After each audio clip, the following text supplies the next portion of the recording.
High-performance SUVs with coupe-like rooflines are definitely a fully fledged class of their own, with the BMW X6 competition, Mercedes-AMG GLE 63 and Porsche Cayenne Turbo available today.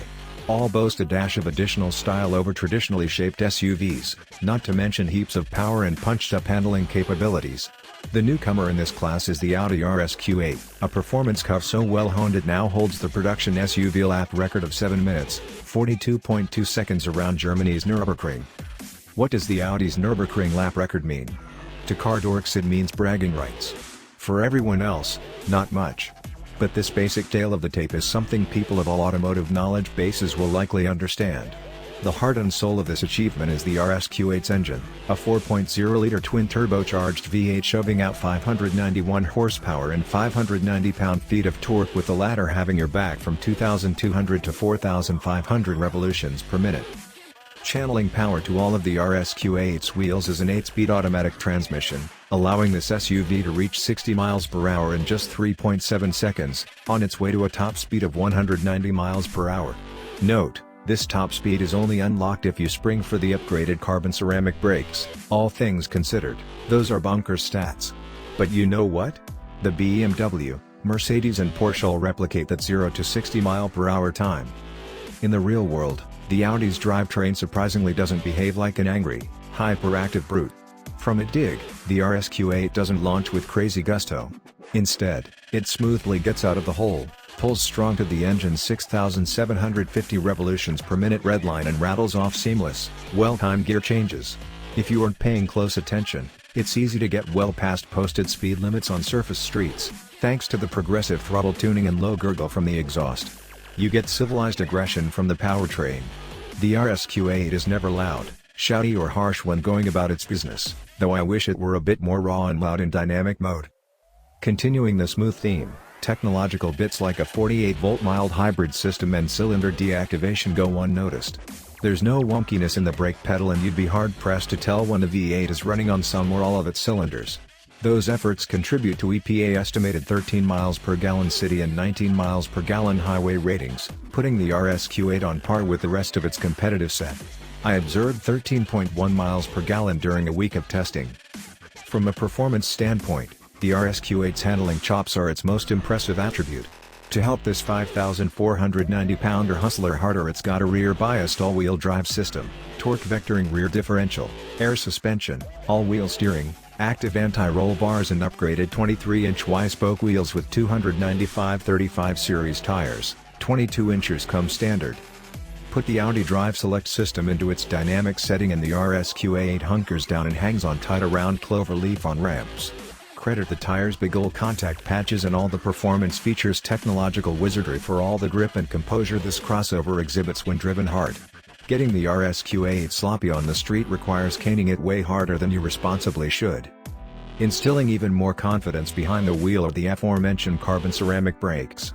The $9,000 option means there are 10 piston calipers clamping down on monstrous 17.3-inch rotors up front and still darn big 14.6-inch rotors with single piston calipers around back. Like everything else, pressing down on the left pedal doesn't yield crazy initial bite, allowing for smooth brake applications. A little more pressure unlocks the big stopping muscle when you want to go deeper into brake zones or perform panic stops. In normal Audi fashion, lightly weighted steering is a sticking point in dynamic. I prefer having a touch more heft in the wheel, but I have no complaints about the steering's responses. That's not to say there aren't times when the light steering is beneficial, when you put the car in comfort mode for normal commuting, for example. Speaking of commuting, the RS-Q8 does fine here, with the adaptive dampers taking the edge off all but the biggest roadway hazards.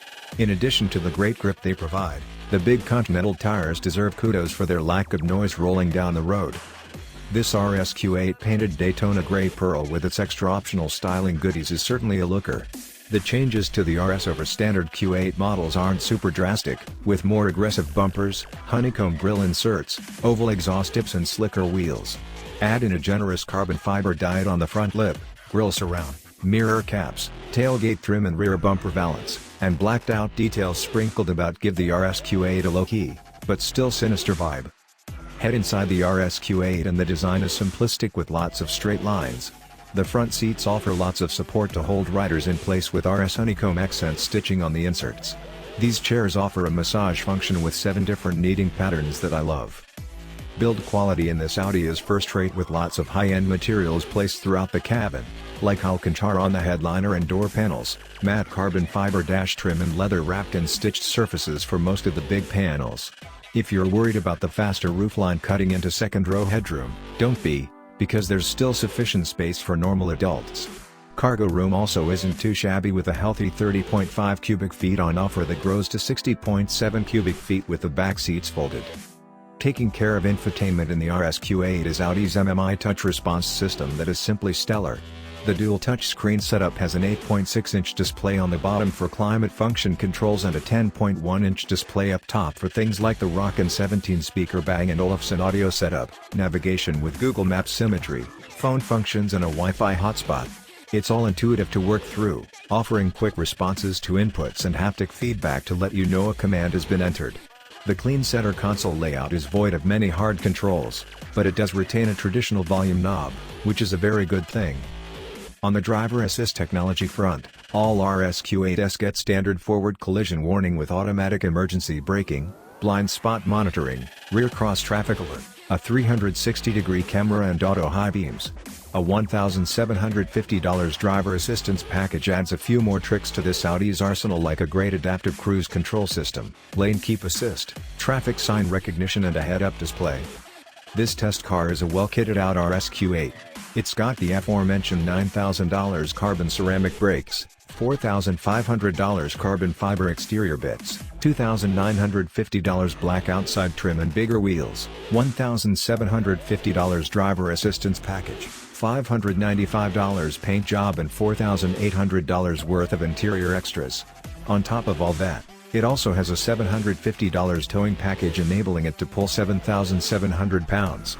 Add in a $1,095 destination charge and you get the not-so-unsubstantial $140,590 as tested price of this car. For my ideal spec, I'd spring for the $595 Daytona Gray paint job and the $3,250 black optic package.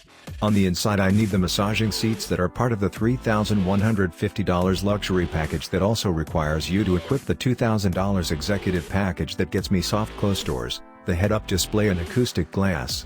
This pushes my Audi to a cool $124,590, which is expensive, but certainly more palatable. Of the swoopy midsize performance SUVs available today, the Audi RSQ8 is a standout in several categories. I think exterior styling trumps the BMW X6M, Mercedes-AMG GLE 63 Coupe and the Porsche Cayenne Coupe. The Audi also gets my vote for cabin design and technology over the BMW, Mercedes and Porsche. It isn't, however, my winner in the performance column. The Cayenne Turbo Coupe is a bit more involving from behind the wheel. In the end, though, the RSQ8 my top pick. It's a head-turner with a great cabin, best-in-class tech and offers all the space and comfort a family should reasonably need. That's enough to outweigh the less emotional drive experience, considering this car's main goal is to be daily driven. But really, none of these performance SUV coupes are bad, all offering sub-4 second 0 to 60 mph times and physics-defying handling. Pick the one you like best, and if it isn't the Audi, I'll be here to remind you that yours doesn't hold the Nürburgring record.